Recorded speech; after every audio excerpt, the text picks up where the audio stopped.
Great new day to all my self-care family and friends. Welcome back to another Room to Breathe podcast. I am your host, Life Coach 614, and I am so glad that you are here with us today. Now, before we dive into today's episode, just a quick reminder. If you're feeling the vibe, go ahead and tap the screen, like, comment, and share this episode. Your support helps us to reach more amazing folks on their healing journey. And if you haven't already done so, go ahead, give us a follow, subscribe to our channel, so that way you never miss out on a moment of what's coming next. I also invite you to head over to our website at theselfcareclub.org. We've got affirmative apparel, motivational merch, and a bunch of free resources to help support you wherever you are on your journey. Just know that you are not alone. We are in this together, growing and healing one breath at a time. Let's choose to make space for peace, for growth, and most importantly, for you. Now, if something speaks to your heart today, go ahead and drop a green heart in the chat.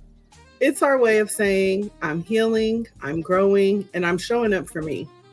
Now, let's get ready to breathe, reflect, and grow together. Today's episode is not just a conversation, it's a testimony.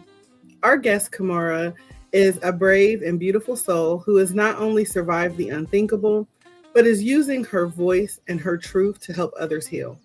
She has turned trauma into testimony and pain into purpose.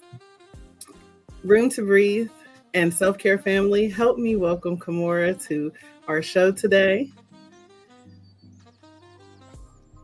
Kimuura, welcome in, sis. How are you? I'm good. You're good. Welcome. Thank you so much for being here with us today. It is truly an honor for me to hold space for you today. I guess we'll just jump right in with you introducing yourself, because I know from prior conversation, with you that you have survived things that most people couldn't even imagine. And so I guess with your intro, if somebody was to ask you, who is Kimuura beyond, the pain, how would you introduce yourself to people today? I like to think of myself as the breath between the chaos and the calm. That's a sacred space right there. And I think that that's also just such a powerful reminder that, we're not what we've been through. Right? That doesn't define us. Our history doesn't define us. And I know that you are doing the work to reclaim your narrative with every single word, every single step that you take. And I think that honestly deserves recognition. So yeah, I don't know. I can't say it enough that how proud I am of you. And I can't wait for you to be able to share your story with everyone today. Can you take us back to I'm sorry. I didn't know if you were talking. I'm sorry. We had a bit of a delay. Okay, perfect. Can you take us back to a moment where you truly didn't think that you were going to be able to make it, and maybe kind of explain a little bit about what shifted to get you to the next breath? Well, I know when I didn't have my kids, like I spent so long being a mother that became my identity kind of. So when I didn't have them, then I didn't know who I was. I didn't know what to do. And I was like, this pointless to be here because I have no purpose. Mm-hmm. And that's not true, of course. I just had to find out who I was for me. Yeah. And I think our lives, like, labeling ourselves as this or that, right, depending on what other people need instead of what we need. Yeah, we do all wear, like you said, different hats. We all have different roles that we accumulate over the years. And so when we start to identify with being a mom or, whatever other hat, we're talking about at that time, and then someone removes that, it kind of shakes things up in your life, because you're like, well, if I'm not a mom, who am I? If I'm not, this, who am I? And I think that that's a really scary place, because that's also where society tries to jump in to tell you who you are. That's where we're very vulnerable, because other people step in and say, "Oh, she don't know who she is. Let's tell her who she gonna be." Um, and that's like I said, that's a very scary place to be. Um, and I don't know. I feel like a lot can happen when we're out there unprotected like that. Because, like I said, not everybody has your best interest in mind. Um, yeah. And again, thank you for being here today to honestly share your truth. Because I feel like this kind of truth kind of cracks people open, right? It helps us to speak on things that are taking place, not just in your life, but there's someone else who's going to be listening to this today who is like, wow, me too. Or maybe they're feeling that right now, and this conversation will shine a light on them, for them to understand, that there's something more to come from this. So I think that by the end of this show, somebody's going to exhale for the first time in a long, long time. And that will be because you chose to share your truth. Now, I know that you said that you experienced trauma at the hands of both strangers and family. Can you maybe elaborate a little on what that looked like for you? Well, my mom was just never really, she was 15 when she had me. Mm-hmm. So she graduated high school before she moved out. She just left without me. My grandmother tried to shoot my father when he was come to visit one time. So he never came back, understandably. Yeah. So I grew up not knowing anybody on my dad's side of my family. And I had convinced myself my mom would come back and get me. Then I had brother number 1. She didn't come back. Brother number 2, he still didn't come back. Her husband was a disgusting human being in more than one way, just like disgusting. And I remember telling her, like, I'll just come home whenever he's gone. She's told me not to ever come home then. So that was pretty much the end of that. Kidnapped twice as an adult. One by my dad's ex-girlfriend, and another one, some sicko that I had met through a friend who was supposed to be just giving me a ride to court. And I never made it to court.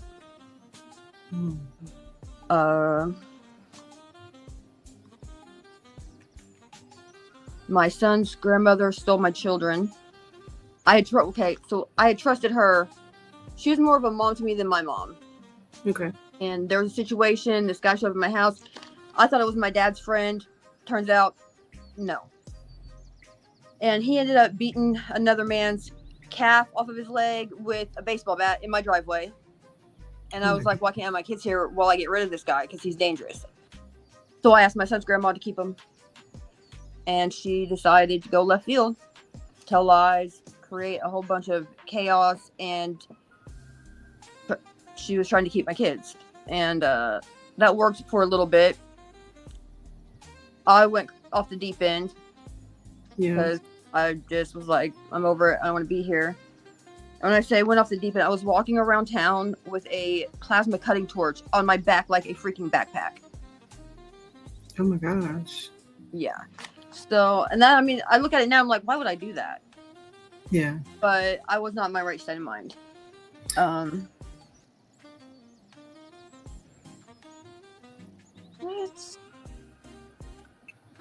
I mean, really, the kidnapping and the trafficking ordeal is still traumatic to this day. Like, I met a girl in the basement. I'm assuming she's still in the basement because she just, I guess she thinks, she came off like she thought it was normal, like they were taking care of her. It was very sad.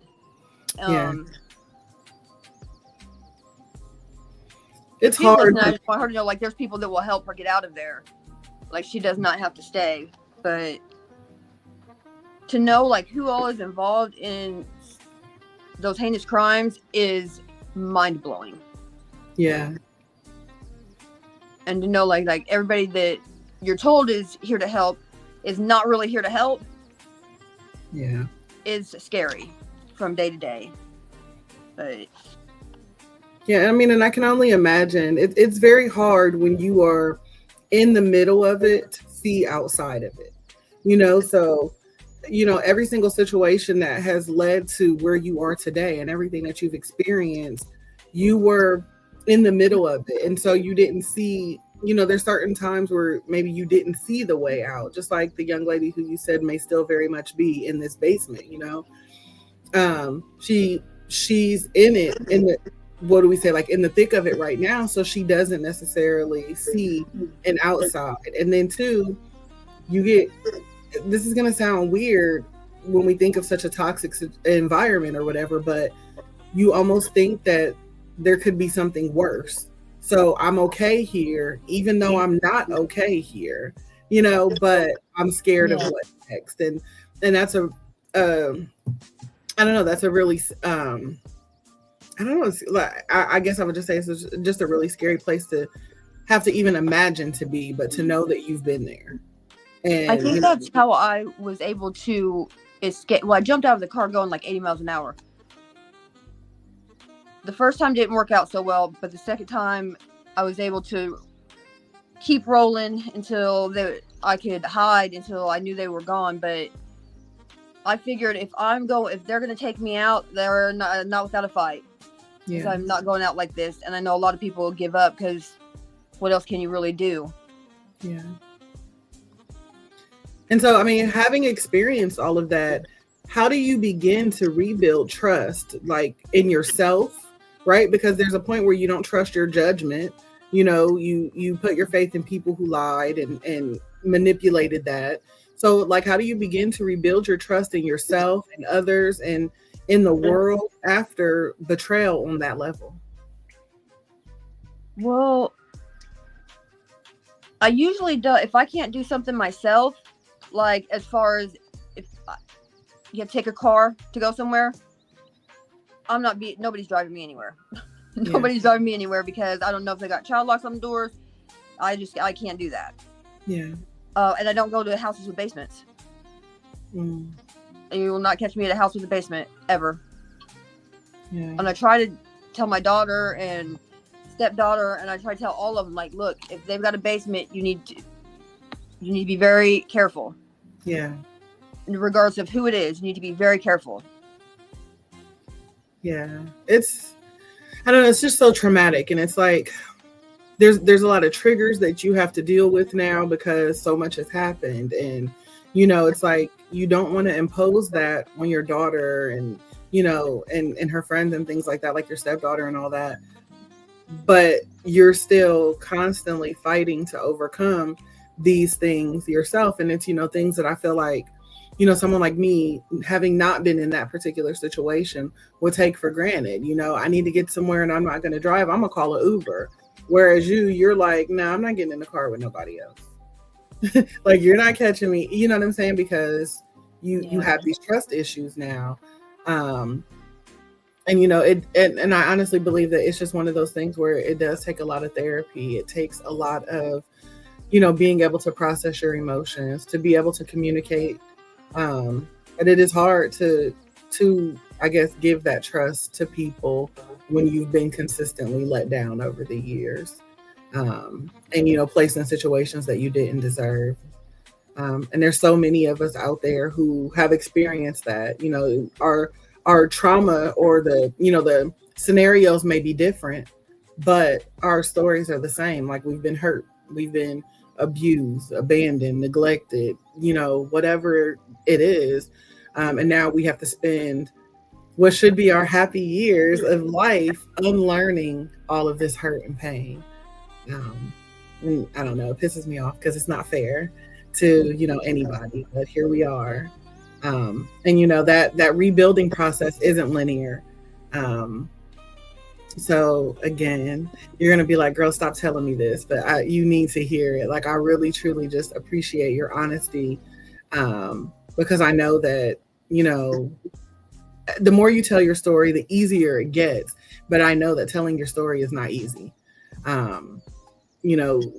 speaking your truth sometimes is just not easy, especially because you have to deal with the backlash of what other people have to say. You're opening yourself up to be vulnerable, and you don't know what that looks like after you do that. So I'm here.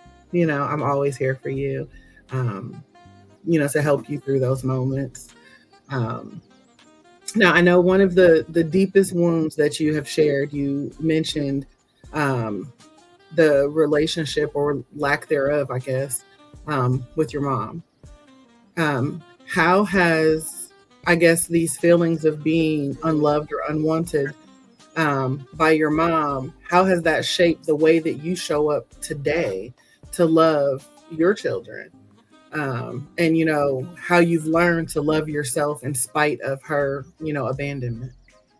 Well, my number one goal was to be the complete opposite of her. I was like, if she did it, I'm going to do the complete opposite. I will be nothing like her. I refuse. Yeah. That was like my only goal in life for a very long time. And I can honestly say, in doing that, I have caused some damage. Mm-hmm. And I didn't know that's how it was going to go at first. But trying to prevent one thing, sometimes we in turn do another harmful thing. Yeah. So that's not a good plan. But originally that was what I was going with. Yeah. I refuse to hate people that have hurt me. Satan himself, I would not wish anything that I've gone through on Satan himself. Yeah. And I think that sometimes good people do bad things, or they seem like bad people, making bad choices and whatnot, because they just haven't had anybody to love them through it or to show them something different. Right. Now there's the ones that are still like that after somebody does, but I think the majority of people would be okay if they just had somebody care. Yeah. Yeah. I like that you said, sometimes good people do bad things. Because I think the world we live in is so quick to write a person off for the mistakes that they've made. And those people still deserve love and honestly, some type of rehabilitation, if at all possible. But it's hard to think about showing grace or mercy to a person who has directly wronged you. And the fact that you state that, you don't, wish harm or hold hatred for even the people who have wronged you truly just speaks to the amazing person that you are. And I don't know if anybody's ever told you, but you have like such a glow around you. Like, we know each other, but we don't directly know each other, but it's like there's such a glow in your presence. And like I said, that just really speaks to the person that you are. Because like I said, a lot of people who have experienced half of the stuff that you've gone through, they would be dark and cold and mean, you know what I mean? Because they'd be so closed off. But you, even through all of this, are still just loving and kind. Honestly, I think you're one of the sweetest people I've met, you know what I mean? And it's like, I don't know. I can't say, I would hope that I could say after going through what you've gone through that I could still be this breath of fresh air, but I don't know. You know what I mean? And so just to meet you and know just parts of your story, and still see you be such a bright light, I applaud you. And I don't know. I'm just in awe because I'd probably be in the corner somewhere still, crying or pouting or whatever, but that's not how we heal, like when people say that they died from a broken heart, I was like, that's not a real thing. Like that, they don't literally die of a broken heart. But there was a moment in time. Yeah. I remember like when my son was going to come visit, and it's every time she wouldn't let him call, she would call and just squash the whole thing. And I remember literally laying in the ground, so distraught. Like, that's what they were talking about when they say, oh, they died of a broken heart. And it's possible. People can do that. I didn't think it could happen, but it can. Yeah. Yeah, because there's so much that goes into it. Like, even the scenario of, like you said, what you were dealing with your son. if your mind was already low because of everything else that was going on, and then this was the one thing that you were looking forward to, and then that's ripped from you, yeah, we hit that moment, like that rock bottom moment. And everybody is so quick to say, oh, you have to get up, you just have to get up, but like sometimes we can't, you know what I mean? And if you don't have, what was that? They hit me with a double whammy. Like my life when I was little, I didn't think this would be my perfect life, but it was me and my kids, just us at the house. I worked with 3 disabled children. And then when I wasn't at work and they weren't at school, I helped coach football. My daughter did dance, and then we went and helped my sick grandma. And I was so excited every day to go to bed so I could wake up and do it all over again. Yeah. Because my life was perfect. I couldn't have asked for anything more. And then I woke up one day and they're like, oh, guess what? Boom. We're going to steal your children. We're going to take your job. We're going to burn your house down. Really for no reason. Like I still don't get it. Yeah. But all at just one time. And I'm just like, I don't understand why anybody would do that to somebody else. Yeah. But yeah, it's that. My son started getting in trouble, and I'm like, no, I know he wasn't doing it. I know he didn't do that because I raised him, and he wouldn't do that. Yeah. Because there are consequences when you do something like that. And they kept on and they kept on, and then it dawned on me. I'm like, oh, that's what this is. Okay. Because I didn't think that was a real thing either. Because my grandma raised me to, in a fucked up way, I guess. Because my ideas of how life was going, not reality at all. And over time, it just got worse over time. People being airlifted to hospitals, and he's taken off. Nobody knows where he's at, and I'm just like, I'm going to be the next parent on the news with a kid that's been shot. I don't get it. And he's not a bad person. Yeah. I don't know why he is doing the things that he's doing.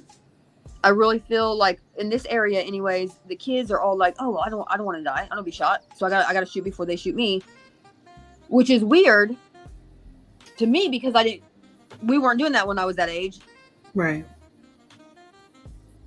But I think they all are it's fear because nobody wants to die. They have that I got to get them before they get me mentality. Yeah. And that's just sad. I mean, there are a lot of people who are just products of their environment. Not necessarily saying like, oh, your household or the way you raise them, but just their overall environment, like the bigger picture being like bigger than the household, but like the community and, things like that. And now it's even harder because we have social media.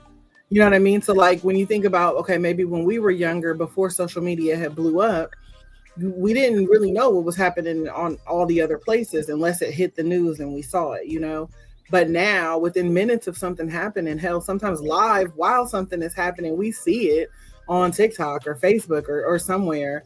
And it's just kind of out there immediately. So like our reach has broadened. Like our community is not just our neighborhood anymore, but it's like these social media platforms that share everything. And that doesn't help. It's kind of like social media is a gift and a curse, Yeah.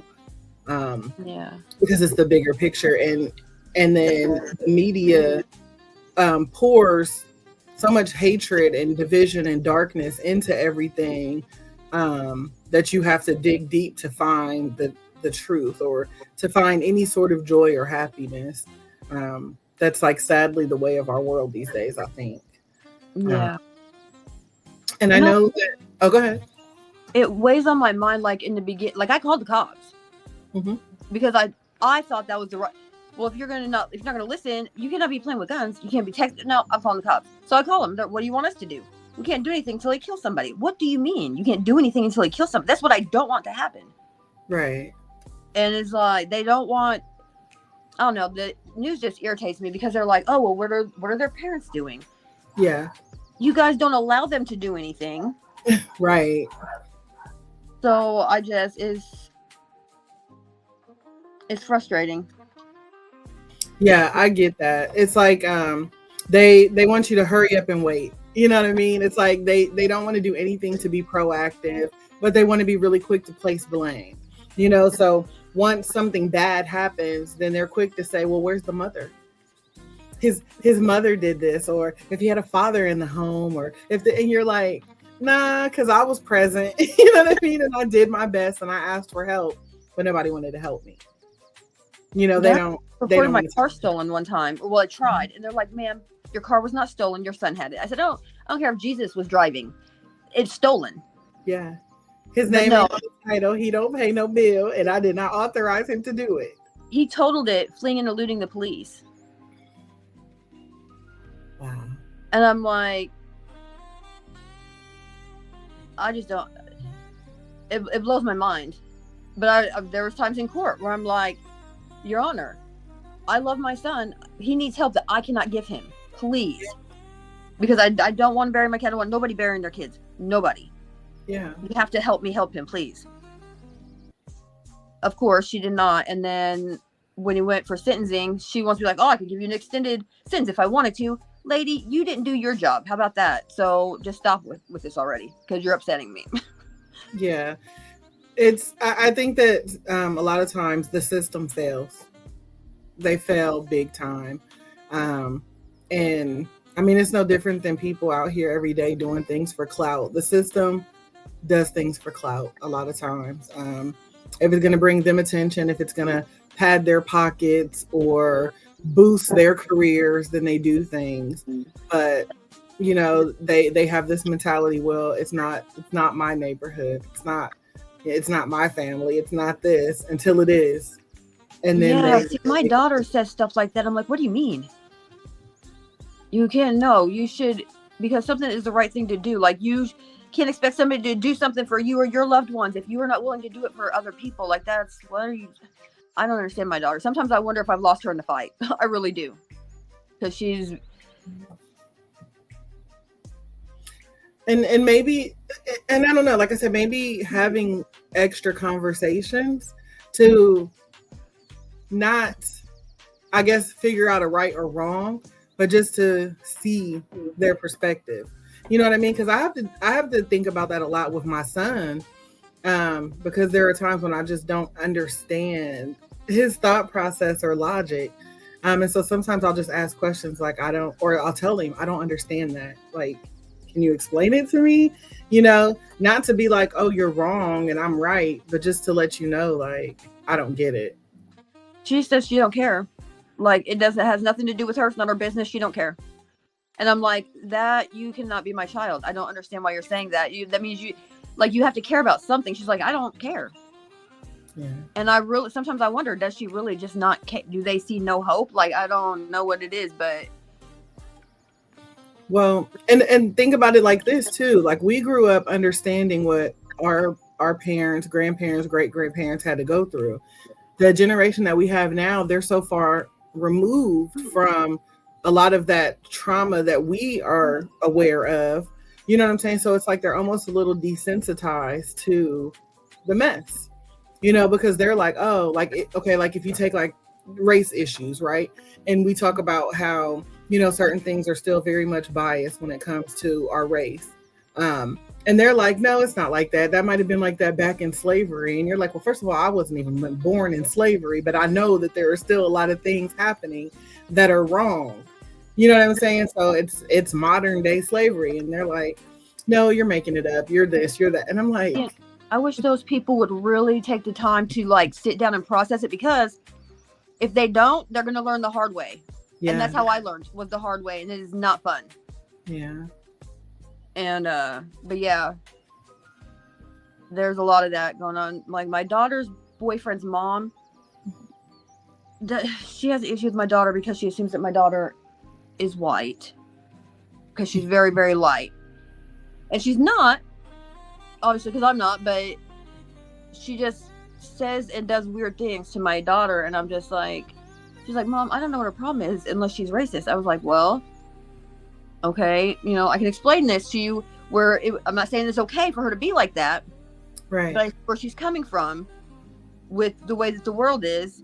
Right. And she wants to keep her son safe. when history has shown dealing with certain people, that's very hard to do. Right. Yeah. And it's hard when you try to explain it because you're like, well, we didn't make the rules and we don't necessarily agree with it, but we are telling you that this is what it is. And this is how some people think and why certain people act. And we're not justifying it. You just need to have it on your radar. Like, I just don't want you to be blindsided because, you know, if this is the scenario and let's say mom is racist, I don't want you to be blindsided at dinner when you get disrespected and called a name that you never anticipated to be called, or, you know, like things like that. And so you just have to have it, like I said, you just kind of have to have it on your radar. You just kind of have to be aware. And that's just like even everything that you've gone through, you know, the kidnapping, trafficking, like all of this stuff, you have to still kind of keep that on your radar. And it's like, you don't want to impose what you've experienced on her, but like you need her to be aware of the things that you've experienced in hopes of it never being her. And that's where, as a parent, our kids don't want to hear us. They don't want to listen to mom. We don't care about that. Now, if somebody else who was, you know, out there on social media tells this story, oh, she'll probably come home and be like, Mom, I watched this story with so-and-so and so-and-so said this happened. And you're like, I literally just told you that's my life, but go off. Like, you know what I mean? Because they don't want to hear us, but that doesn't mean we stop talking to them. Well, like you have to have a Life 360 or GPS on at all times, because I'm telling you, if something happens and you need somebody to come get you, just call. You ain't got to say nothing. I'm on my way. Yeah. Because you only got like a certain amount of time, and then it's gonna be whatever for however long until somebody can figure out where you've been put. Exactly. Yeah, exactly. And that's you have like a very slim window to ask for help before it's not even an option anymore. I know you mentioned when we were talking about kind of like this, I guess we would call it maybe like an awakening sort of happening when like I think you said it, like the system came for your son. Because I didn't know racism was like it was a thing still. Yeah. And I was like just looking around, like listening to some people talk. I really think that there's a lot of unintentional racists. Like, I don't even think they know that they are. Yeah. But they are. And I've said something to a couple people, and they're like, you can't tell people that. Oh, I'm going to tell people that. I'm not judging them. I'm helping because that used to be me. And that's embarrassing. They need to get it together. I'm letting them know they need to get together. Yeah. Like, yeah, I mean, told me. And then maybe I could have nipped my son's stuff in the butt way before it got out of hand. But I really did not know. Yeah. I mean, with some people, and with all of us, I mean, we're all ignorant to something. And that's not a bad thing. Ignorant just means like we just don't know, you know? And some people just don't know, especially when nobody has brought it to their attention. Or I can think of when I used to work a corporate job, and it was a predominantly white male company. And so, of course, obviously, I'm a minority there. And I used to be so self-conscious about like different styles that I would wear my hair in because I didn't want to be perceived as too black, ghetto, like, you know, certain things. And that was my own trauma to process, you know. It wasn't that anybody there had ever said anything to me to cause that, but that was just one of the things that I had to work to overcome, being a Black woman. And so I remember there were issues or incidents where, okay, so I changed my hair and I got braids one time.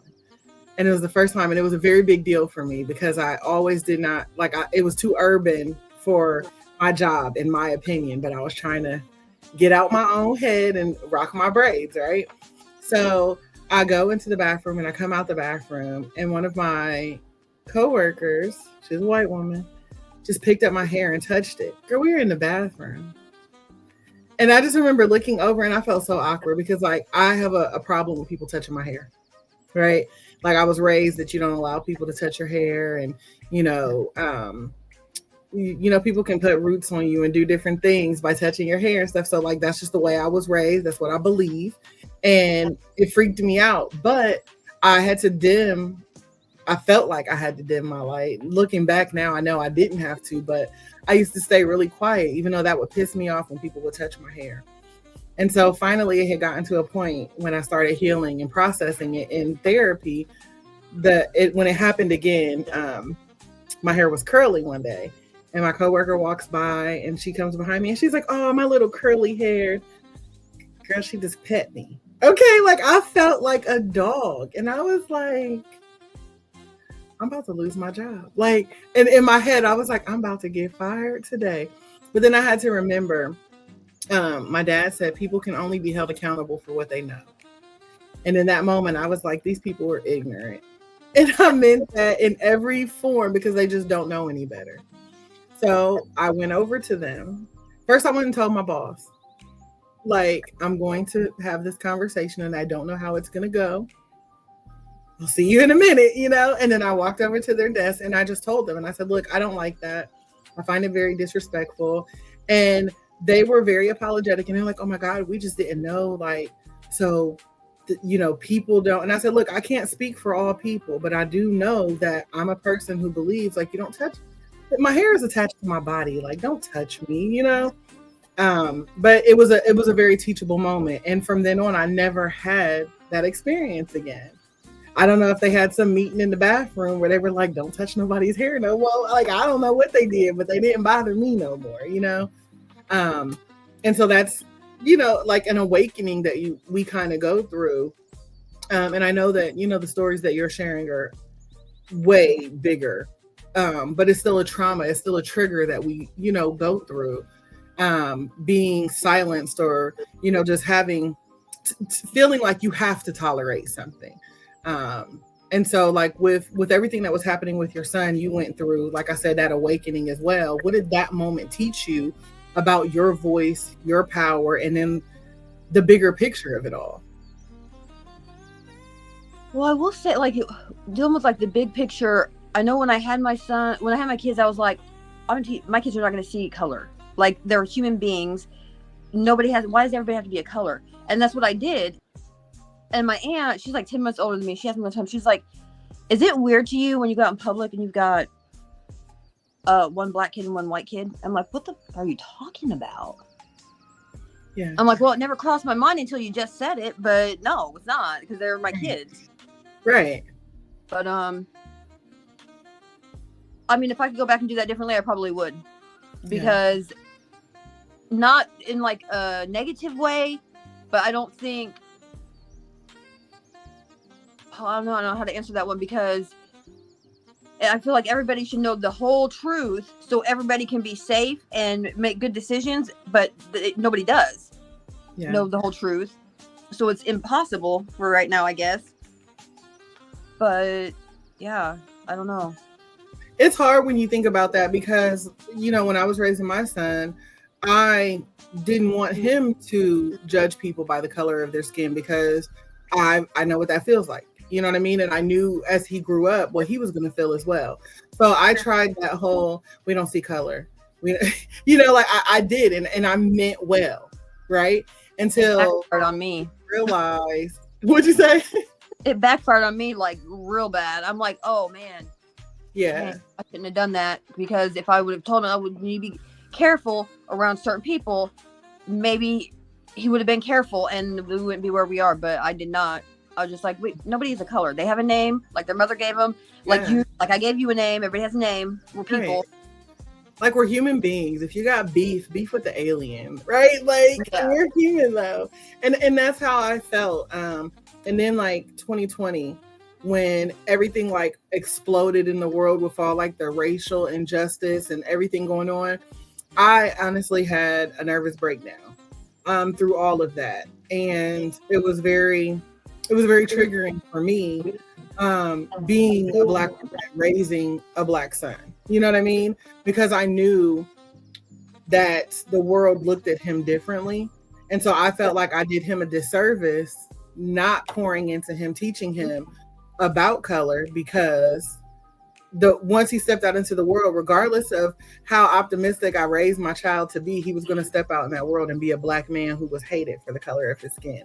So that made me feel like the shittiest mom, because my son was all sunshine and rainbows and people were people and love is love and you can love whoever. And then I'm like, that's great. But when you step out, it's going to look different. And I had to start having that conversation with him because someone else's son had lost their life. You know what I mean? And I just felt like that was an awakening to me. And I had to have several talks with my therapist about it because I felt horrible, but it was just one of those things where we, as parents, we do the best that we can, right?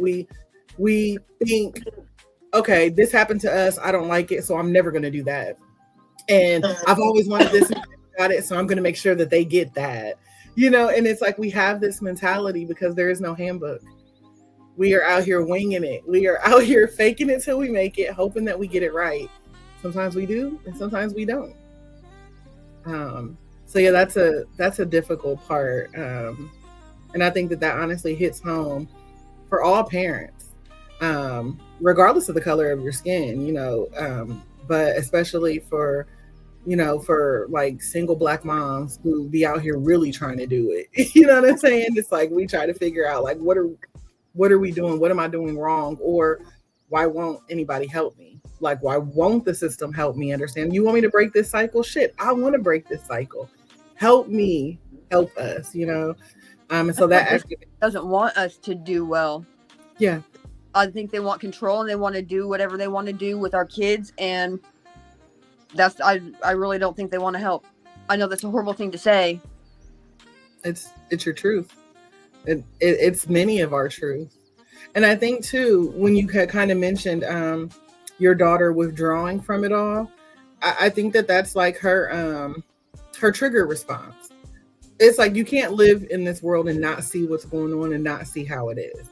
But we get to choose how we engage in it. And so for some people, they just think not showing up and staying away from it is their contribution to it. I'm not causing the problem. I'm not creating the problem. And I don't have a solution to your problem. So I'm just going to avoid your problem, right? But I mean, it is difficult because we live in a world that ultimately, and again, this is my opinion, but I believe that we live in a world that doesn't want us, meaning Black and brown people, to win. They want us to do just enough so we're not their problem, but they don't necessarily want to see us win. They will use us for their personal gain, but the moment we start to do too much, it's a problem. The moment we figure out something, they change it. And it's very hard being a parent, raising children in a world that secretly doesn't even want them to survive. I feel like all of them are mine. You know what I mean? Yeah. And me and my daughter clash about because we've got idiotic cops here that I don't even know how they got on the force, to be honest. Yeah. They've been embarrassed on TikTok, all types of stuff. They're an embarrassment to this whole entire area. Yeah. But they harass certain kids or whatever that come through here. And they had one boy one afternoon who's screaming. He's screaming at the top of his lungs. There's 5 cops. Mm-hmm. And I'm like, is that your brother? I was like, no, that's not your brother. It's not your brother. Look out the window. And when I realized there's 5 of them and one of him, I was like, I have to go outside. Because I don't know what they're doing. I have to go outside. And she was like, Mom, you need to mind your business. It has nothing to do with you. I said, it does have to do with me. Because they shouldn't be doing this in front of everybody. Mm-hmm. And I would want somebody to step in and help your brother if it was your brother. Or you. I would want somebody to say something. So I'm going outside. I'm not dealing with this. I can't. Yeah. That's that mother instinct. When you can see your child in someone else's shoes, prime example, Trayvon Martin. When everything happened with Trayvon, when I saw his picture, I saw my son. And that was triggering. You know what I mean? Because I'm like, oh God, that could have been my kid. You know what I mean? And so it's when you see, how we always say representation matters. So it's we want to see ourselves in things like our dolls and successful people and stuff like that. But representation also matters in the things that we are constantly seeing. And it's fucked up, for lack of another way to say it, that the way we portray ourselves is through all of this negative stuff. When people see us, they see a threat. They see, something that is not a beautiful creation. And so, yeah, when you looked out that window and you saw that child, you saw your child in that. And you knew that if somebody else saw your child going through that you would pray that somebody else would intervene. Like, if my child did something wrong, okay, we're going to punish him. But let's do it right. Like, we're not going to mistreat them, neglect them, whatever. If he did a crime, okay, he going to serve the time. But let him serve the time, not a death sentence. A life sentence, okay, not a death sentence. You're not going to unalive my child if I have any say over it. So. Yeah, I know that one night that I thought like it had really happened, but I was like, no, surely this did not happen, because I would be at home. Anyways, long story short, I had to call him because I really thought it happened. Yeah. And then so I decided, well, I'm going to have a talk on Bigo. That's what I'm going to do. I'm going to hold a panel and we're going to talk about this. We're going to talk about white privilege. So we're going to have that conversation. We're going to get it out of the way. It did not get very far. I'll just say that, because somebody came in and they said they were talking about George Floyd. And I was like, doesn't make sense. And he was like, well, who cares? He was a criminal. I snapped. I just snapped. I said, I don't give a crap what he was. You don't get to kill somebody because of that. Unacceptable. I was like, as a matter of fact, you can just leave. You can leave the panel because nobody cares what you're saying anymore. You're done. Don't come back. I did not handle it well at all. And I was like, I shouldn't talk about these things. Yeah. I can't handle it. So some things hit too close to home. That's why I'm very careful about. Yeah. It's like I'm very careful of what I choose to talk about. Like I'm a person where I don't get into politics with people. I don't, on panels and things like that, I don't too much jump into race conversations or whatever, just because it's not controlled. And I believe that everybody has the right to feel how they feel. You know what I mean? And that's fine. But when you are expressing yourself through hatred, and right is right and wrong is wrong. If a person commits a crime and they're out there and something happens and they lose their life as a result of the crime that they committed, it is unfortunate, it is sad, it happened, right? But then when you have people whose crime is being a certain color or not a certain color, like you were a threat because you were born into a space and place that we didn't even ask to be, like, that's where it's just one of those things where I draw the line and I set my boundaries to the conversations, because I'm like, hey, you know what? You do have the right to feel how you want to feel, and you have the freedom of speech. This just happens to be my space. And no, like, that's why I create, safe spaces, because I'm like, I want to have conversations, but I'm very careful on the topics that I even put out there when it comes to panels and things like that, because there are just some dark, evil people in the world who just want to like they just want to serve you chaos. They're like, oh, she looks at peace. Like I said, you have this glowing aura around you. They're like, oh, she's glowing. Let me ruin her day. Let me pour a little shit on her show today, because they over there, showing Black excellence. Let me sprinkle a little hate and racism, just to piss them off, just so they can say, see, I told you, that's how them people are. That's how they act. So you're like, I just thought, like, with my messed up mentality from how my grandma raised me, I'm like, okay, so we have the same thought process. I can get the point across to these people that it is not okay. Yeah. But after and then there's some 18-year-old kid that was like, he tried to tell me that white privilege does not exist. I said, look here, little boy, let me tell you something, okay? Ask you some questions, answer them, and you'll see where I'm coming from. And he was like, well, I didn't know that was white privilege. Of course you didn't. Well, now you do. So it's a thing. Your mom doesn't have to worry about you going out on the porch, or if you go into the store with your friends. Yeah. It will give me a heart attack if my son wants to go outside anywhere, because I don't know if he's coming back. So that one was not, and I just haven't done it. I had that conversation with a good friend of mine. It was summer of 2020, and when everything was going on, she's like, she's one of my best friends. She's white, one of my best friends. Okay. And we were talking, and I was just like, I hate that there's a difference in how we raise our sons. And so she's like, well, what do you mean? And I said, okay, when your son turned 16 and you taught him how to drive, did you have to tell him about keeping his hands on the wheel, not reaching for stuff? He's like, well, no. And I said, see, it's different. You get to focus on the law. You get to focus on the street signs and yield here and do that. At this point, we have to teach them that. Plus, watch the tone of your voice. Don't ask too many questions. Try to get the phone on, and call before the cop is up there.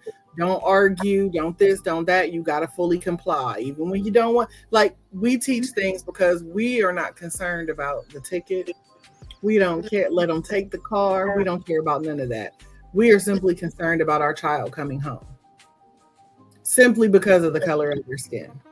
You know what I mean? And I'm like, and these are the conversations that y'all don't have to have. Now, y'all could, because at the end of the day, if that's the way that it is, you're right. The police officer is a sign of authority. They do the right ones. We're going to talk about the good ones, not the bad cops, right? But, so respect should be given. And if they ask you a question, you should answer it. That should not just be because we're Black. That should be regardless of whatever color your skin is. But I'm like, we're not the same. Like the way we raise our kids, we're like, your son can go out and party and have a great time. Like, okay, let's think of like prom, right? You send your son off to prom. Your biggest thing is to make sure that he don't go off and get somebody's daughter pregnant. Like that's the highlight of your night. And maybe to not drink and drive. We're like, y'all can't hang out in too many groups. When y'all go out, don't be too loud. Don't do, we have a bigger range of what we have to teach. And, we're like, don't run. Like if the cops are pushing, you can't run. Can't do this, can't do that. You know what I mean? So it's different. And it's, I don't know. It's just different. And I hate that it's that way. And we spend years. Stop running. Yeah. He said, Mom, if they're going to shoot me, they're going to shoot me. Why would you not try to get away? I'm like, well, that's a horrible thing to think about, son. Yeah. Well, they say, and then they say too, like, oh, well, you shouldn't run from the police. But if we have been conditioned over the years to not see the police as helpful, we see the police as a threat. So it is very hard for your mind to tell your body, do not run, when you are in that position and you are feeling threatened. So then what do you do? Because if the shoe was on the other foot and if it wasn't a cop and you were threatened by me, you're going to want to get away. So it's just like, it's almost like a double standard because sometimes the police represent the threat that we are afraid of.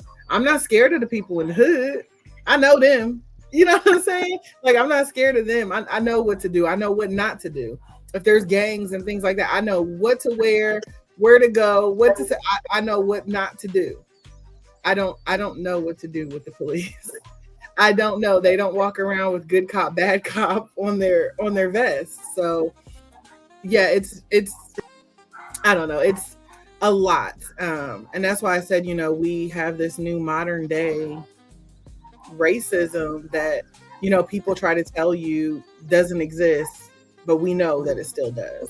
And our bodies are now storing all of that. So we've got all of the stuff that our ancestors dealt with, plus all the stuff that we are currently dealing with. And it's heavy. It's a lot to process. And that's why a lot of us, if you have not been fortunate enough to start, therapy and been able to begin to kind of unpack some of these traumas and realize that a lot of what we do is based upon our trauma responses to the things that have happened to us over the years. You don't know what to do, you know? And I think that that's one of the things that I'm also so impressed with you by, is how through all of this trauma, through everything that you've gone through, everything that you're still going through, you know, that you've decided to reclaim your body, right? You've decided to say, you know what, these things have happened, these things are happening, but I'm going to heal, you know, not just my mind, because a lot of times we think we're going to go to therapy, but we can't figure out why, you know, we're still stuck in it, even though we keep talking about it, but because we've worked on our mind, but we didn't work on our body, right? And with you, I know that you are dancing, and that's a form of somatic healing.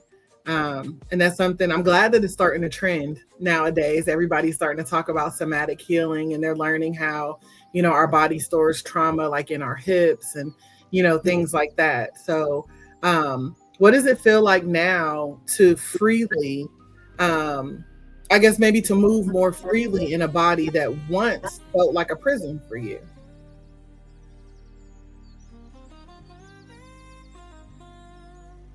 Well,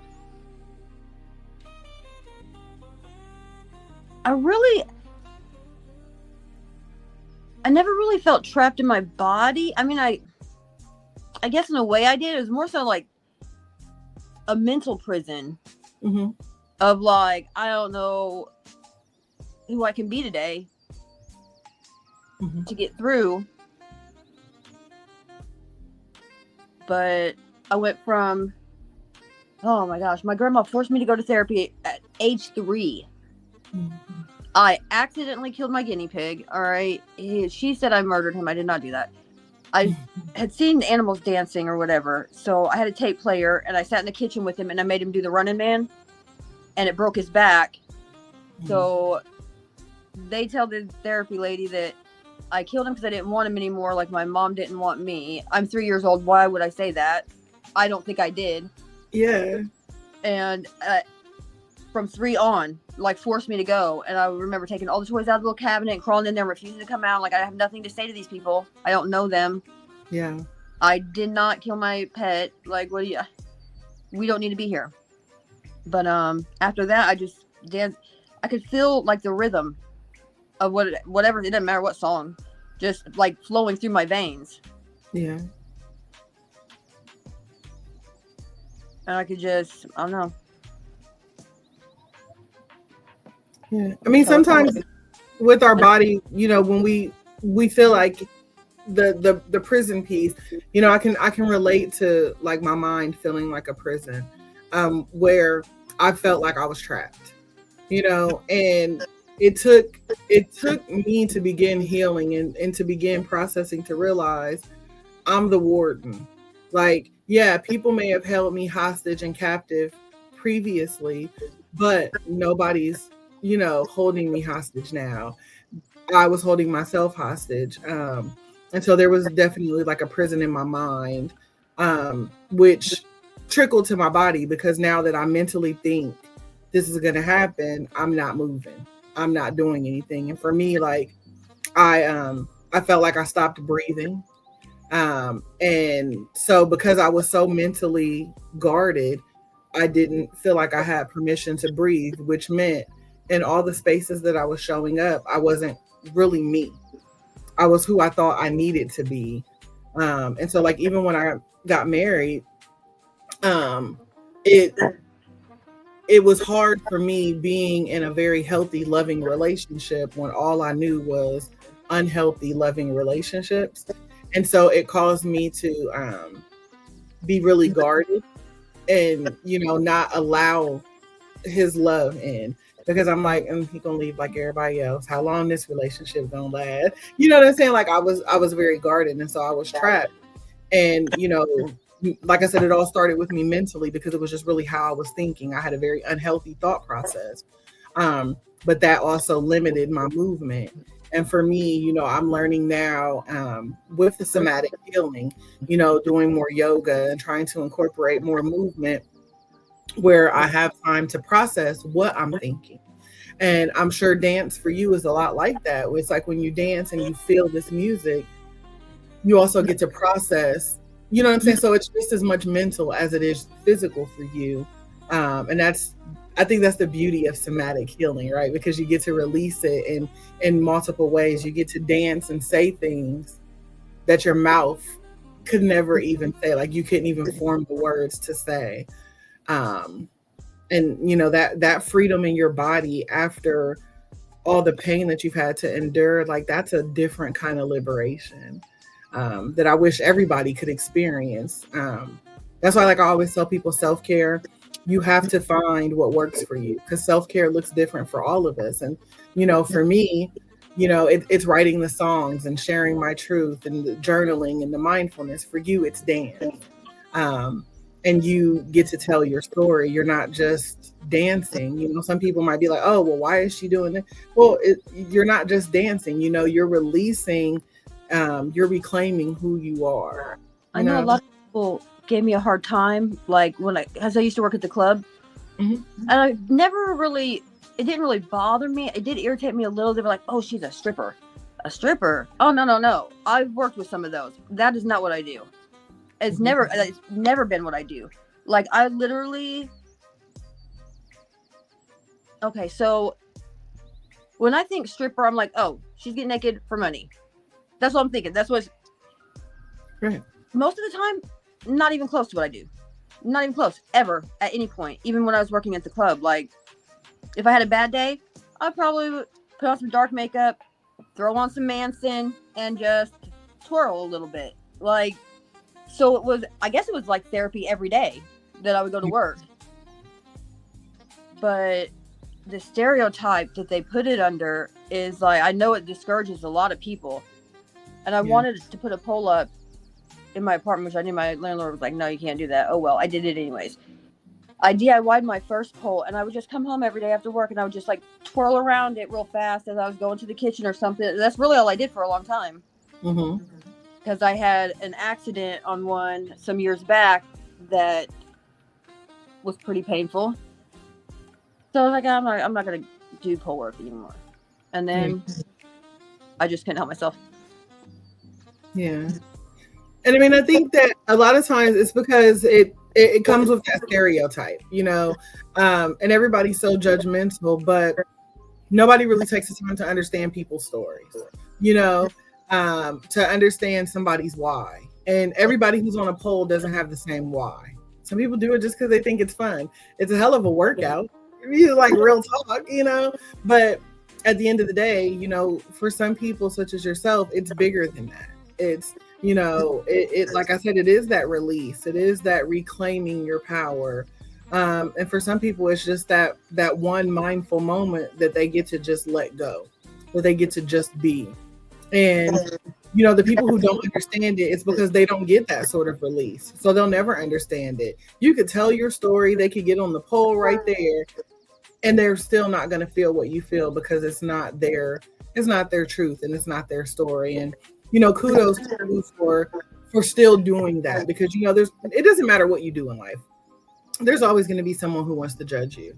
You know, just last week, and I think you were around when I was speaking my truth, you know, someone wanted to impose on me how they felt about me being a life coach, helping others, because in their opinion, I'm unhealed.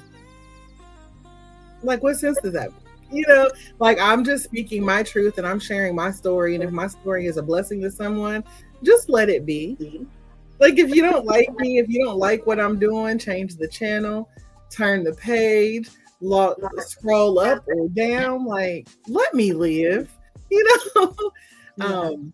That's, I don't know, that's the world that we live in, right? Everybody wants to kind of micromanage what we do and what we say. And we're like, just let us live. Can I live, please? Yeah.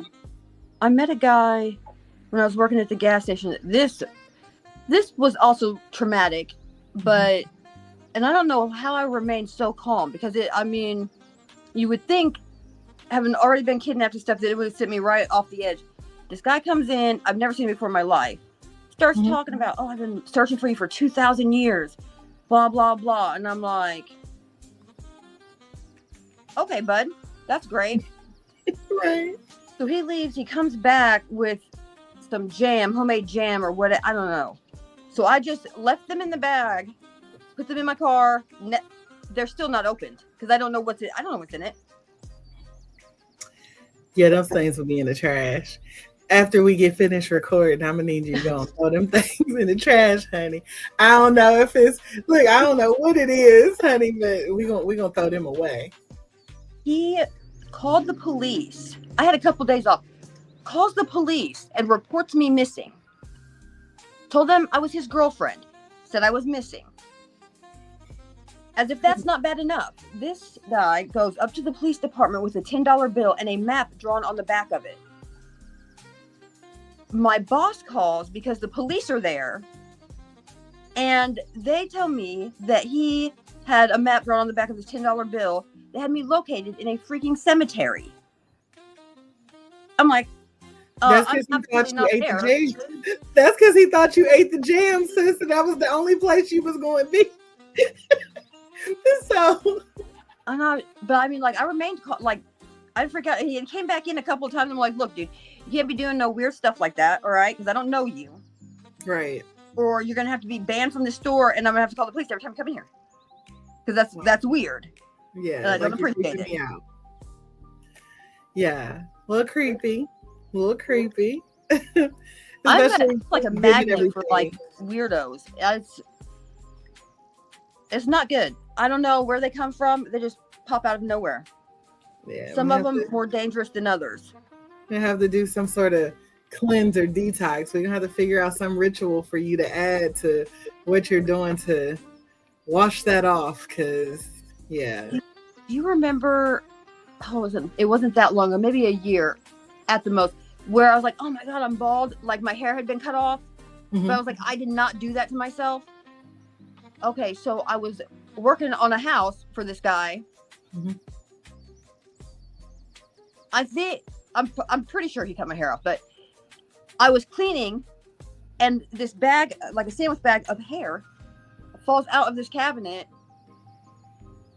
and I'm like, "You got to be kidding me right now!" Yeah. I told you there's just certain things, and everybody doesn't believe, and I'm like, you ain't gotta believe, but I believe, okay? Yeah. I'm very careful about, what I eat from people, I got trust issues, you know what I mean? And it was just things that I was raised to believe, and I'm like, I can't tell you it's true, I can't tell you that it's not true, so I'm gonna just protect myself, and that's what you keep doing, and just, I don't know, stay guarded. I still want you to live your life, but don't fall for everything, because there's a lot of people who will continue to try to manipulate, and I don't know, just they have ill intentions, unfortunately. There's a couple of them that come to mind that I don't like to be touched. I don't want you in my space. If I was married, I probably still wouldn't want them in my space. You have to touch me all the time. Don't touch my hair. Don't touch my face. Stop touching me. Yeah. They feel that it's okay to touch their friends. I'm like, no, it's not. Yeah. Nobody does that. I don't know if you're trying to steal my energy, trying to put, I don't know what you're doing. Stop touching me. Please, stop. Yeah, you have to be, one of the things I've learned, because I'm a big, I'm not a touchy-feely person. And then, like I said, coming into a relationship with my husband, who is very loving and touchy-feely, I had to begin to set boundaries to say, I love you, and I love that you love me, and I love the way that you love me, but I'm not used to being loved in the way that you love me. And so you're going to have to give me space. You're going to have to give me time. And so I had to be able to share stories with him to be able to get him to see my perspective, not to agree with me, because I don't think the way that I think is right. You know what I mean? I think that the way that I think is a response from the trauma that I've endured. So I wish I didn't think this way, but I do. So I had to learn how to set my boundaries and to be vocal, with that, to let people know, hey, I don't like this. Like you said, I don't like to be touched. I don't like this, you need permission. It's my body and you need permission. to do those things. Yeah. And I think that sometimes goes with like the guilt and the shame, and just the silence over the years that of all these situations that we've had to endure. And so, thinking about that, what is something that maybe helped you shift from being the victim in your story to the vessel that is now being somebody else's healing?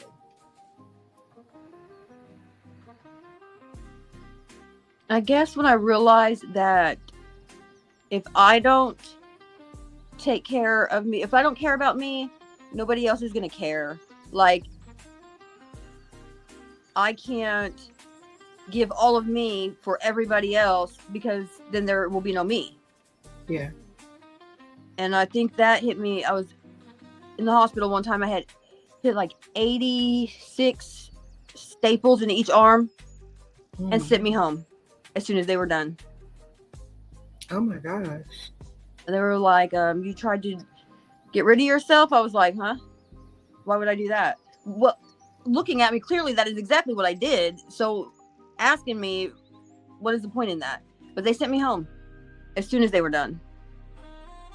And they knew. And I'm like, okay. Nobody cares.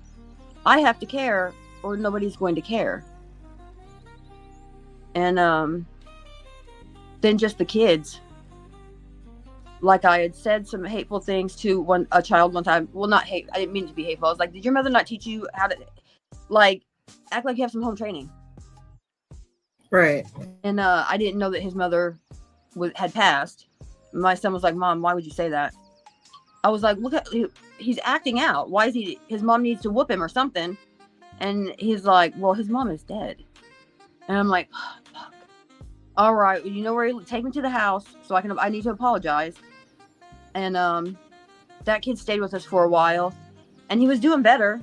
I was like, look, you can't be punching on people all the time. You can't leave in the middle of the game because your team relies on you. You're a team. It's not just about you. Wait till the end of the game or something to beat the kid up. I don't know. Right. But he, a couple years back, a group of boys went and urinated on his mom's grave. And so he went 3 different towns shooting up houses, and so now he's in prison as well. Really, when I think about it, had they just let this boy get some help to process his emotions, and then he has not had not one visit, not one, from anybody.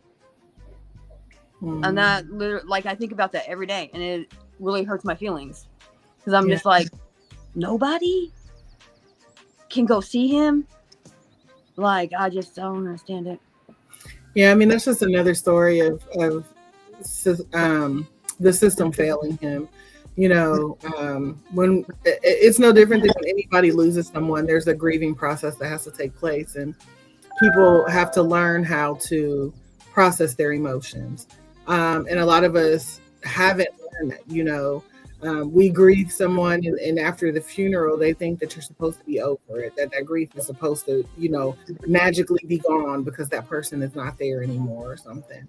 And with our kids, we tend to think that, oh, they're kids, they'll be fine, we'll get over it. Because as kids, we were almost forced to be fine and get over it. But then when we become adults, we realize we were never fine. We have never gotten over it. And some of us lash out, like in the situation with him, some of us lash out more. And unfortunately, we don't get that help. And even now, unfortunately, with him being incarcerated, sadly, there's probably still no help. And he still needs that, and still deserves that. And now he's locked away. He's not their problem. He's now the caged animal, as they say, and he's not their problem. And he's the first one when I realized I can change the world. Like, I know I can do it. Through them, I can make a difference. Absolutely. And everything just went left field, and it's very sad. Yeah. He was like 6 months old, and his brother might have been 1, and it's just sad. Yeah. And I mean, and that again still speaks to who you are as a person, because you recognize this is broken and I want to fix it. And every single day that you wake up realizing that this is broken and I want to fix it. Um, you're not going to always have the answer. You're not going to always have the tools to fix it, but you do have that mindset to recognize I see something that's broken and I want to fix it. And it starts with conversations like this. Just letting people know this is what I see. This is the way I see things. And, what can we do? What can I do? Asking people questions, showing up when and where you can. We're not going to always have the answers to everything. And, as mamas, that's hard for us to understand because we expect to know how to fix everything. If something's going on with our kids, oh, I want to fix it. I need to be able to solve it, because for years we have been their primary healer. The Band-Aid solves all problems. Mama can kiss away whatever has hurt you. It doesn't make a difference. Let me blow a kiss on it. It's all better. He broke your heart. Let me hug you. It's all better, but it's not, and we have to start to learn how to truly, really start to make things all better by asking these questions, having these conversations. But it's not like a one-day job. It's not a quick fix. It literally is legacy work. Like, you have to do the work. Then your son, your daughter, they're going to have to do the work. Your grandchildren are going to have to do the work. Like, it literally is every single generation. We have to keep putting forth the work. And it's a never-ending battle. It's an ongoing battle. Kids, like, as long as I have the whole truth with any situation and we have each other, we can fix whatever. Yeah. But it has to be the whole truth and all of us. Yeah. And I didn't know that was like 3:00 in the morning phone calls. The first one was I was at a loss. So I just went, and then I was like, well, we got to get you out of here. You can't come back. I can get you Texas, Oklahoma, I can handle that, but you got to go by yourself, and then you cannot come back. And I'll meet you there after I get your sisters settled or whatever. I get her together or whatever. He's like, Mom, fine. I'm not doing that. I know I'm in trouble. Just take me back and deal with it. I'm like, that's not a good plan, son. That's a terrible plan, actually. Right. But I just like this and this. These are the outcomes. Yeah. So it's on you. Do whatever you're going to do, but one of or the other is what's going to happen. Those are your possibilities. And just keep in mind, I'm older and my heart is not as strong as it used to be when you make decisions. Exactly. We're like, make good choices because I'm not as young as I used to be. Help me help you, kid. Yeah. I want to talk a little bit about your ebook. I believe that your ebook that you worked on encourages women to love the new version of themselves instead of trying to recover the old one. Do you want to talk a little bit about your book? Yeah, it's just like a reset to kind of get you mentally and physically feeling better. But after a lot of time spent like, oh, I want my life back. I want to be me again. That person is gone. Like, because we grow and we transform and we learn new things. And when we do that, we become different people. We don't need the same things that we used to need. And we're not going to look the same as we used to look. Right. But it's not a bad thing because, like, when you have your kids or whatever, everybody's like, oh, the baby weight. Your body is a massive freaking creating machine that created life. Like, give your body some credit. Right. Show yourself some grace. Right. And, just people, I don't know if it's, I guess from different traumas or bullying or whatever has happened to them, then they're stuck, like, attacking themselves when really there's no need to do that. Yeah. Yeah, we tend to internalize what other people project on us. Someone says that we're supposed to be a certain size, so we start to shame our own bodies, right? They say, oh, you're too big, you're too small, you're too this, you're too that. And so then we start to internalize it, and then we do things to try to be thinner or to gain weight, right? We do things, we change our hair, we wear certain clothes, we apply makeup, we go through all of these things to make other people happy. Because a lot of times we're seeking that external validation. But once we start to, like you said, embrace who you are today, and love who you are today, you're going to constantly seek external validation. So you're going to always feel like you have to reinvent yourself. Because society will make you think that you have to change every day. You're like, oh, today's Monday, I need to look like this, I need to do this, I got to put this on. But once you start doing that work and pouring back into yourself and loving on yourself, then you start to realize, I am who I am. And I love who I am. And, I wake up every morning loving myself. And you know what? If you like me today, that's a bonus. But if you don't, I'm going to be okay, because I love me today. So whatever it is, I like this. Oh, you don't like my hair? That's cool. I love it. You don't like my body? You think I'm too big? That's great. Go find less,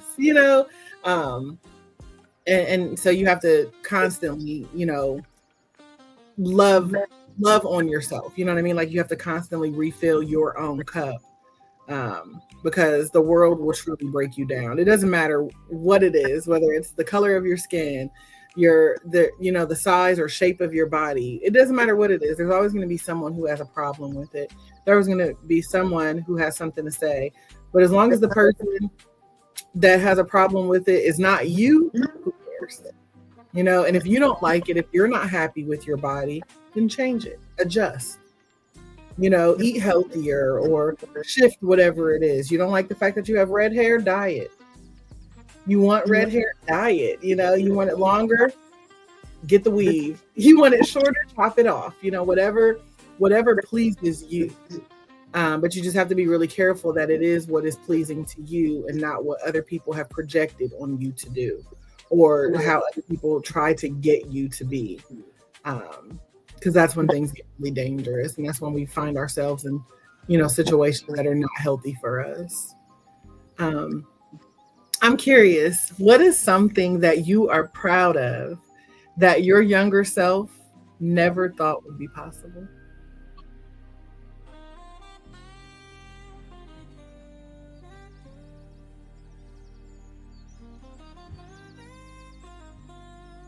I'm proud that I made it out, and I love people. And I can honestly say I love everybody, even the bad people, all of them. Yeah. Because I really did not. I thought I was going to be probably one of them, to be honest. Because I was angry for a long time. And then I'm not angry anymore, I don't think. I don't think I'm angry. I don't even really think that I'm hurt. Mm-hmm. I'm a little confused by some things, but I don't have time to be hurt because there's a lot of people that need help. Yeah. And having endured everything that you've had to endure, that would turn a lot of people hard. As we go through trauma in life, we lose our softness a lot of times. And so that is something to be very proud of, that you still have love, especially in a world filled with hate, that you still carry love, that you still choose love, and so I really think that your story, your vulnerability to even just show up today and speak your truth is going to speak to somebody else who is trapped. Whether, it is as extreme as being, trafficked, or a parent struggling with their child, whatever it is, your story and your vulnerability tells somebody else, you know what? It might not be okay right now, but it's going to be okay. Like, you can get through it. And the moment that you start to realize that, that's the moment where the little girl in you is finally being seen, right? That little girl in you is finally being loved. And it's not the love that you were seeking as a child. For you, you were seeking your mother's love, right? And so we may not be able to get that, but we recognize now that you still deserve to be loved. You're still worthy of it. And that there's still so much love out here in the world for you. Um, And it so really didn't have anything to do with me. yeah, She had whatever issues and whatever healing that she needed to do, and that's why she couldn't. yeah, And that's fine. I hope she gets there one day. yeah. But I mean, I don't know. I don't talk to her, so I don't know. Yeah. But I don't wish her any harm. Yeah. And you can't want things for other people, So that's literally one of those situations where it's ultimately it's her loss. There's a point as a child where you missed out on things because she refused to be, that. But at the same time, now you're still very much here. You are still very much whole and worthy and deserving of it all. She's the one who missed out on you. You know what I mean? Because, like I said, you're such an amazing person. And, who knows the way life would have turned out differently had you had, an ideal upbringing with, a full unit or like household unit and things like that. But there's no guarantee that it would have been better. You know what I mean? So, Yeah. But you're still here. And that means that there's a reason for you to still be here. And so, like I know that it does hurt when we seek love and affection from a particular party, from a particular person, and we don't get it. But I hope that you do know that you are still so worthy of it, and that, one day somebody's going to show up and they're going to give you the level of love that you've always dreamed about. And it's not going to be anything that you could have ever imagined. I tell people all the time, that's what my husband is for me. And, I was blessed to grow up in a house filled with that love, but I still always felt like there was something off. I didn't, you know what I'm saying? When it came to relationships, there was always something that I craved that I just wasn't getting. And so now getting it, I had to, like I said, I had to learn. And this marriage that I have now, I'm like, I never would have imagined this. It's like beyond, but if I would have given up, if I would have quit, I wouldn't have that. You guys probably wouldn't have Life Coach. You know what I mean? Because I still would have been hurt little Shantae, dealing with everything that I was dealing with in life and not knowing how to process. So yeah, I'm happy that, for you, that little girl is starting to be seen. She's starting to feel loved. And so much so that you are trying to help other people be seen and loved. And that's what I call real-time healing, right? You could have been a hurt person who kept hurting people, but instead you were a hurt person who's now healing, and you are trying to also heal other people. And that's truly, that's just amazing. I mean, again, it makes you such a beautiful person on the inside and the outside. You know what? Like when I see people, and this is, I don't know if anybody else has had this issue, but I felt for a very long time like certain people are just, they're like, only see me physically. Like they have no idea who I am. They don't know anything, and they don't want to. Yeah. And I would find myself struggling to like, I am not just a body. Yeah. I have ideas. I have feelings. Like why I don't like this. Right. And so when I look at people, like I mean, I see physically. I don't see very well physically because I got nearsighted and farsighted, but I see them inside. And so it's hard for me, like when people feel down about theirs, it's hard for me to understand why they're feeling like that, if that makes sense, because I don't see, I don't know, I just feel like it's easier to help if you understand where they're coming from. Yeah. And unfortunately, I understand where a lot of people are coming from. But I know there's a lot of people that miss the lessons. So things are on just repeat. And if they could see the lesson that they're getting out of it or whatever, maybe they could get past it faster. Yeah. So speaking of lessons, what do you hope that someone takes away from this conversation today? Especially people who feel like their pain is too heavy or their past is too dark, or maybe they feel like healing is out of reach. If you could share one message that you want them to carry with them once this episode ends, what would it be? Mind over matter. Absolutely. My grandma said that when I was growing up, and I didn't understand what it meant then, but I do now. And it's mind over matter. You can do anything. You just have to set your mind to it. Absolutely. I think that's a beautiful way to wrap it all up, because our mindset is everything. We have to get rid of those limiting beliefs and that trapped mindset. As we wrap up today's podcast, I do want to also leave you guys with this. It's hard living in a world where we feel like maybe we don't have that support. So I always try to remind you guys that you will always be supported here within our Self-Care Club community. No matter what's going on in your life, I don't want you to be afraid to take up space and make room for yourself to breathe.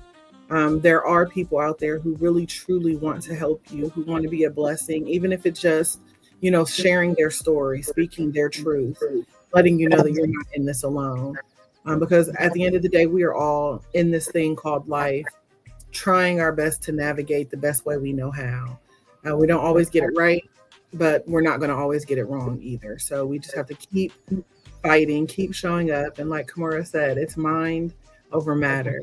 If you want to accomplish it, if you want to do it, you can do it. Kimuura, I thank you so much for your truth, for our little tears we shed. We did good. It was just a little bit of tears. And, ultimately, I just appreciate your testimony, your transparency. You are living proof that healing is possible and that purpose is real.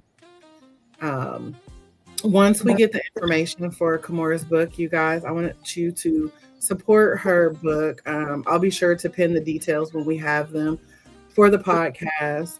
But yeah, you guys show up, support her work, follow her journey. And, most importantly, share this episode with someone who needs to hear it, just as a reminder, if nothing else, that they're not alone. I encourage you all to visit our website at selfcareclub.org. Check out all of our free resources that we have there for you. And if you are needing a community of like-minded individuals, I invite you to join our Self-Care Club community on Discord.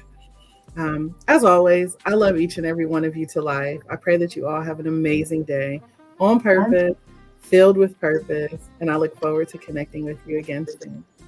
Thank you.